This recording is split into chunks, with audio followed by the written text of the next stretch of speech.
Hello every one. അപ്പോൾ 2024 NEET എക്സാമിൽ നല്ലൊരു മാർക്ക് കരസ്ഥമാക്കിയിട്ടുള്ള റൊസീൻ മെരീറ്റ റെജിയുടെ വീട്ടിലാണ് ഇന്ന് നമ്മളുള്ളത്. റൊസീൻ്റെ വീട് കോട്ടയം ജില്ലയിലെ നെടുമ്പാറയിലാണ്.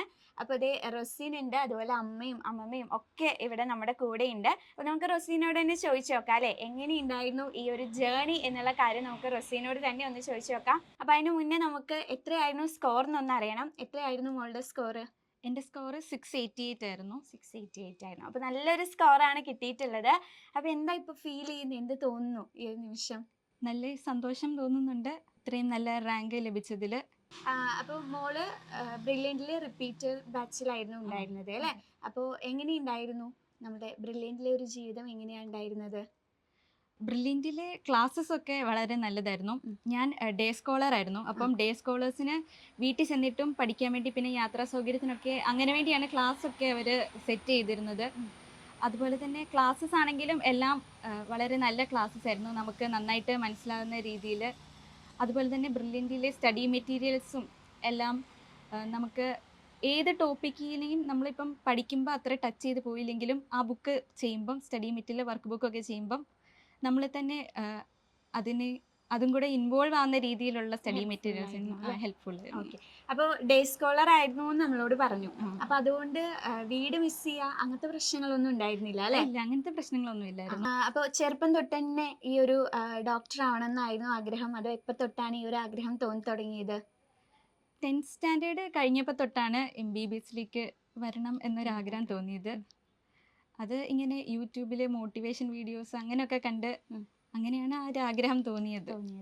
പിന്നെ വീട്ടിൽ ആരെങ്കിലും ഉണ്ടോ, ഈ ഒരു ഫീൽഡിലുള്ള ആരെങ്കിലും ഉണ്ടോ വീട്ടിൽ?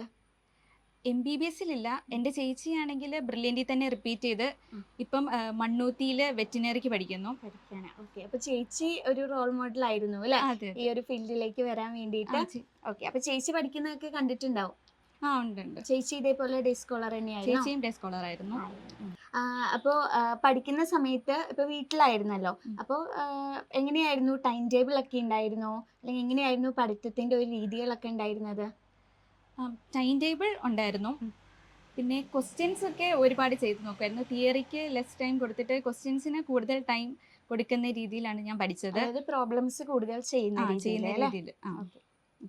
അപ്പോൾ എങ്ങനെയായിരുന്നു ടൈം ടേബിൾ എന്ന് പറയുമ്പോൾ? രാവിലെ ആയിരുന്നു കൂടുതൽ സമയം ഇരുന്ന് പഠിക്കുക, അതോ രാത്രി ടൈം ആയിരുന്നോ? എങ്ങനെയാ പഠിത്തം ഉണ്ടായിരുന്നത്? വൈകുന്നേരം വന്നു കഴിഞ്ഞിട്ടാണ് ഞാൻ പഠിച്ചുകൊണ്ടിരുന്നത്. രാത്രി ഒത്തിരി നേരം ഒന്നും ഉറക്കളിക്കില്ല, രാവിലെ ഒത്തിരി നേരത്തെ എണീക്കത്തില്ലായിരുന്നു. അതിനിടയ്ക്കുള്ള സമയത്താണ് സമയം നന്നായി പഠിക്കും. ഓക്കെ. അപ്പോൾ ഏത് സബ്ജക്റ്റ് ആയിരുന്നു ഏറ്റവും ഇഷ്ടം ഉണ്ടായിരുന്നത് പഠിക്കാൻ? കെമിസ്ട്രി ആയിരുന്നു എനിക്ക് ഏറ്റവും ഇഷ്ടം. ഓക്കെ. അപ്പോൾ കെമിസ്ട്രി ഇപ്പം നമ്മൾ നോക്കുകയാണെങ്കിൽ തന്നെ അതിൽ കുറേ റിയാക്ഷൻസും കാര്യങ്ങളൊക്കെ ഉണ്ട് അല്ലേ? കുറേ നെയിമിങ് റിയാക്ഷൻസും അങ്ങനെയൊക്കെ വരുന്നുണ്ട്. അപ്പോൾ അതൊക്കെ പഠിക്കാൻ എന്തെങ്കിലുമൊക്കെ ടിപ്പുകളോ ട്രിക്കുകളൊക്കെ ഉണ്ടോ? ഞാൻ കെമിസ്ട്രി റിയാക്ഷൻസ് ഒക്കെ പഠിക്കുമ്പം എപ്പോഴും ചെയ്യുന്നത് എങ്ങനെയാണെന്ന് വെച്ചാൽ, ആദ്യം ഫുൾ നമ്മൾ കാണാതെ പഠിക്കുന്ന പോലെ വായിച്ച് പഠിക്കും. എന്നിട്ട് അങ്ങനെ പഠിച്ച് കഴിഞ്ഞതിന് ശേഷം ഒരു നോട്ട്ബുക്ക് എടുത്ത് വൃത്തിയിൽ ഓരോ ഹെഡിങ്, റിയാക്ഷൻ അങ്ങനെ പല കളറൊക്കെ ഇട്ട് അങ്ങനെ എഴുതി വെച്ച്. അപ്പം അത് ഒരു തവണ എഴുതിയപ്പോൾ തന്നെ അവസാനം വരെ അത് നന്നായിട്ട് ഓർത്തിരിക്കും അല്ലേ? ഓക്കെ. അപ്പോൾ കെമിസ്ട്രി ആണ് ഇഷ്ടപ്പെട്ട സബ്ജക്ട് എന്ന് പറഞ്ഞു അല്ലേ? അപ്പോൾ കുറച്ച് ബുദ്ധിമുട്ടുള്ള ഒരു സബ്ജക്റ്റ് ആയിട്ട് ഫീൽ ചെയ്തത് ഏതായിരുന്നു? ഫിസിക്സ് ആണ്. അപ്പോൾ എല്ലാവരെയും പോലെ ഫിസിക്സ് തന്നെയായിരുന്നു ബുദ്ധിമുട്ട് അല്ലേ? അപ്പോൾ ഈ ഫിസിക്സ് കുറച്ച് ഈസി ആക്കാൻ, അല്ലെങ്കിൽ ആ ഫിസിക്സ് നന്നായിട്ടൊന്ന് ക്രാക്ക് ചെയ്യാൻ വേണ്ടിയിട്ട് എന്തൊക്കെയായിരുന്നു ചെയ്തിട്ടുണ്ടായിരുന്നത്? ഫിസിക്സ് ഞാൻ എപ്പോഴും പഠിച്ചുകൊണ്ടിരുന്ന, ആദ്യം പഠിപ്പിച്ച ആ സമയത്ത് തിയറി പഠിച്ചു. അത് കഴിഞ്ഞ് പിന്നെ കുറേ നാളത്തേക്ക് ആ ചാപ്റ്ററിൻ്റെ ഒക്കെ പ്രോബ്ലംസ് മാത്രമേ ചെയ്തുകൊണ്ടിരുന്നുള്ളൂ. പിന്നെ ഇപ്പം ഏതെങ്കിലും ഒരു ടോപ്പിക്ക് അല്ലെങ്കിൽ ചാപ്റ്റർ ഡിഫിക്കൽട്ടായിട്ട് തോന്നി അതിൻ്റെ ടോപ്പിക് വൈസ് ക്വസ്റ്റ്യൻസ് ഒക്കെ പല സോഴ്സസിൽ നിന്ന് എടുത്ത് അത് തന്നെയും പിന്നെയും ചെയ്ത് അങ്ങനെയാണ്. അപ്പോൾ കുറേ പ്രോബ്ലംസ് ചെയ്യാന്നുള്ളത് തന്നെയാണ് ഏറ്റവും നല്ലൊരു വഴി അല്ലേ? പിന്നെ ബയോളജിയെ കുറിച്ച് എന്താ പറയാല്ലേ? ബയോളജി NCERT തന്നെ നന്നായിട്ട് വായിക്കുക, പറ്റുന്നത്ര തവണ വായിച്ചുകൊണ്ടേ ഇരിക്കുക. പക്ഷെ എന്നാലും ഒത്തിരി സമയമല്ലാതെ നമുക്ക് പറ്റുന്ന രീതിയിൽ നന്നായിട്ട് മനസ്സിരുത്തി വായിച്ച് പഠിക്കുന്ന കാര്യങ്ങൾ നന്നായിട്ട് പഠിച്ചു പോവാം. ഓക്കെ. അപ്പോൾ ഏത് സ്കൂളിലായിരുന്നു പഠിച്ചിട്ടൊക്കെ ഉണ്ടായിരുന്നത്? ഞാൻ KG തൊട്ട് +2 വരെ ചാവറ പബ്ലിക് സ്കൂൾ പാലയിലാണ് പഠിച്ചത്. അപ്പോൾ മോഡൽ എക്സാംസ് ഒക്കെ എഴുതിയിട്ടുണ്ടല്ലോ അല്ലേ ഒരുപാട്? അപ്പോൾ എക്സാമുകളൊക്കെ എഴുതുന്ന സമയത്ത് അതിൻ്റെ മാർക്കുകളൊക്കെ എങ്ങനെയാണ് ഉണ്ടായിരുന്നത്? ഇതേപോലെ നല്ല മാർക്കുകളായിരുന്നോ അപ്പോഴൊക്കെയും കിട്ടിയിട്ടുണ്ടായിരുന്നേ? യൂണിറ്റ് എക്സാമുകൾ തുടങ്ങിയപ്പം എനിക്ക് നല്ല മാർക്ക് ഉണ്ടായിരുന്നു. ഇതുപോലെ തന്നെ അത് കഴിഞ്ഞ് ഓൾ യൂണിറ്റ് വന്നപ്പം എല്ലാം കൂടെ ഒരുമിച്ച് ആയതുകൊണ്ട് കുറച്ച് ആദ്യം ഇച്ചിരി ബുദ്ധിമുട്ട്. പിന്നെ അവസാന ആഴ്ച വന്നപ്പം നന്നായിട്ട് കേറി. ട്രാക്ക് കിട്ടി കഴിഞ്ഞപ്പോ പിന്നെ നന്നായിട്ട് 700 എബവ് ഒക്കെ കിട്ടി കിട്ടാൻ തുടങ്ങി അല്ലേ? ഓക്കെ.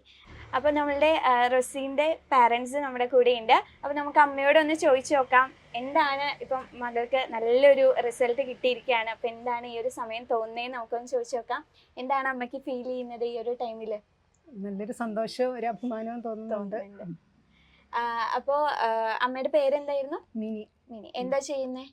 ഞാൻ റബ്ബർ ഫാക്ടറി കെമിസ്റ്റാണ്. ഓക്കെ. നല്ല സന്തോഷവും നല്ല അഭിമാനവും തോന്നുന്ന ഒരു നിമിഷാന്ന് പറഞ്ഞു അല്ലെ? അപ്പൊ മോള് ചെറുപ്പം മുതൽ തന്നെ നന്നായി പഠിച്ച് വരുന്ന ഒരു കുട്ടി തന്നെയായിരുന്നു? ചെറുപ്പം മുതലേ നന്നായിട്ട് പഠിക്കും. നന്നായി പഠിക്കുന്ന ഒരു കുട്ടിയായിരുന്നു. നമ്മളൊന്നും പറയുകയൊന്നും വേണ്ട, അല്ലാതെ എല്ലാം ചെയ്യും അല്ലെ? അപ്പൊ മൂത്ത മോളും ഇതേ പാതയിലായിരുന്നു എന്ന് പറഞ്ഞു. അപ്പൊ അവളും ഇങ്ങനെ തന്നെയായിരുന്നു. അപ്പൊ മോള് ഡേ സ്കോളർ ആയിരുന്നു എന്ന് പറഞ്ഞു. അപ്പൊ വീട്ടിലിരുന്നിട്ടായിരുന്നു പഠിത്തവും കാര്യങ്ങളൊക്കെ അല്ലെ? അപ്പൊ എങ്ങനെയായിരുന്നു ഇവിടെ വീട്ടിലിരുന്നുള്ള പഠിത്തത്തിന്റെ ഒക്കെ ഒരു അറ്റ്മോസ്ഫിയർ ഒക്കെ എങ്ങനെയായിരുന്നു? വീട്ടിലിരുന്ന് പഠിത്തത്തിന്റെ അറ്റ്മോസ്ഫിയർ എന്ന് പറഞ്ഞാൽ അവള് റൂമിൽ ഒറ്റയ്ക്ക് മുറിയടിച്ചിരിക്കുകയുള്ളൂ. കാരണം റൂം തുറന്നാൽ മോൻ അങ്ങോട്ട് ചെല്ലും. അതുകൊണ്ട് നന്നായിട്ട് മുറിയടിച്ചിരുന്ന് തന്നെ പഠിക്കുകയും ചെയ്യണത്. നമ്മളാരും ഡിസ്റ്റർബൻസിനൊന്നും പോകാറില്ല. ഇവൻ ഇടയ്ക്കൊക്കെ അവിടെ ഉള്ളിൽ കയറി പോകാറുണ്ടോ? ഇടയ്ക്കെന്ന് വെച്ചാൽ കഥ തുറന്ന് അന്നേരം ചാടി കയറും. പിന്നെ അവൻ എന്തെങ്കിലും അത്യാവശ്യം വന്നാൽ ചെന്ന് മുട്ടും, ചേച്ചീനെ വിളിക്കും. അപ്പൊ ഇവിടെ ഇരുന്ന് നന്നായിട്ട് പഠിക്കാനൊക്കെ പറ്റിയിട്ടുണ്ടായിരുന്നു അല്ലെ? അപ്പൊ ഇങ്ങനെ രാത്രി ഇരുന്ന് പഠിക്കുമ്പോഴൊക്കെ ചായ അങ്ങനെയൊക്കെ രാത്രിയിൽ ഇരുന്ന് ഉറക്കളയ്ക്കുന്ന ഒരു രീതി ഇല്ല. അപ്പൊ അതുകൊണ്ട് പിന്നെ ഞങ്ങളും അങ്ങനെ വരുന്ന കിടന്നോളം പറയും. അപ്പൊ അടുത്തതായിട്ട് നമുക്ക് നമ്മുടെ റൊസീന്റെ അച്ഛൻ നമ്മുടെ കൂടെ ഉണ്ട്. അപ്പൊ അച്ഛനോട് നമുക്ക് ചോദിക്കാം, സാർ എന്താ ചെയ്യുന്നത്? ഞാൻ മെഡിക്കൽ ട്രാൻസ്ഫോർമേഷന്റെ സീനിയർ എഡിറ്ററായിട്ട് വർക്ക് ചെയ്യുന്നു. ഓക്കെ.